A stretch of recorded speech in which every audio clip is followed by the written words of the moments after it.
Memasuki tahun emasnya yang ke-50, Tropicana Slim sebagai brand kepercayaan masyarakat Indonesia untuk mendukung gaya hidup sehat, khususnya dalam menjaga asupan gula, garam, dan lemak, kembali menggelar kampanye tahunan bertajuk Hands 4 Diabetes.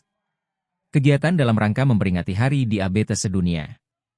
Berkolaborasi dengan program studi dokter spesialis gizi klinik Universitas Hasanuddin, Rumah Sakit Stella Maris, Rumah Sakit Primaya Kota Makassar, Hands 4 Diabetes tahun ini mengangkat tema, menjaga kualitas hidup diabetesi, untuk mengajak dan merangkul seluruh masyarakat, baik para diabetesi maupun yang sehat, untuk bersama-sama menjaga kualitas hidup dengan menjalankan pola hidup sehat. Noviana Halim selaku brand manager Tropicana Slim mengatakan, selama 50 tahun, Tropicana Slim terus berinovasi menghadirkan rangkaian produk yang bisa mendukung gaya hidup sehat masyarakat, dengan rasa yang tetap enak. Produk kami dirancang khusus agar aman bagi diabetesi maupun mereka yang ingin menjaga kesehatan. Tropicana Slim juga melakukan berbagai inisiatif dan program untuk mendukung dan meningkatkan kepedulian masyarakat akan pentingnya pola hidup sehat, termasuk melalui kampanye Hands 4 Diabetes ini. Program kampanye Hands 4 Diabetes diselenggarakan di 41 kota di seluruh Indonesia dan melibatkan berbagai komunitas dan organisasi kesehatan, dengan rangkaian acara meliputi fun walk, senam sehat, edukasi kesehatan bersama dokter, hingga pemeriksaan kesehatan gratis untuk mendukung deteksi dini diabetes, tambah Noviana.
Download Tribun X sekarang, menghadirkan lokal menjadi Indonesia.